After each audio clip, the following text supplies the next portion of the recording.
Last year baby cinema వచ్చి హల్చల్ చేసింది. 85 కోట్లు కొట్టింది cinema. Block buster box office దగ్గర బేబీ వసూళ్ల తర్వాత చిన్న సినిమాతోనే ఒక పెద్ద బ్లాక్ బస్టర్ అందుకున్న తర్వాత ఇప్పుడు గంగం గణేష తోటి మళ్ళీ వస్తున్నాడు. ఈ మూవీ ఆడియన్స్ ముందుకి ఈ నెల ఎండ్లో రావడానికి సిద్ధమవుతూ ఉండగా రీసెంట్గా ఈ సినిమా అఫీషియల్ ట్రైలర్ని రిలీజ్ చేశారు. ట్రైలర్ డీసెంట్గా ఉంది. అండ్ బేబీ లాంటి 85 కోట్ల బ్లాక్ బస్టర్ గ్రాస్ మూవీ తర్వాత ఎక్స్పెరిమెంట్ చేస్తూనే ఎంటర్టైన్మెంట్లు ఉండేలా ప్లాన్ చేసుకున్న తీసిన సినిమా గంగం గణేష.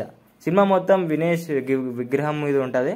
అండ్ డబ్బులు సంపాదించాలని చూసే హీరో లైఫ్లో ఏం చేశాడు అండ్ గణేష్ విగ్రహంతో హీరోకున్న లింక్ ఏంటి అనేది సినిమా కథగా అనిపిస్తుంది. మరి బేబీ రేంజ్లో కాకపోయినా ట్రైలర్ అయితే బాగానే ఉంది.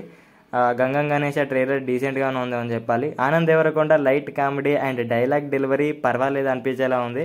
And editing and screenplay trailer వరకు పర్వాలేదు. అండ్ ఇక సినిమా 31న రాబోతుంది. భారీ పోటీలో కూడా ఎలాంటి రిజల్ట్ వస్తుందో చూడాలి. Gangam Ganesha was decent.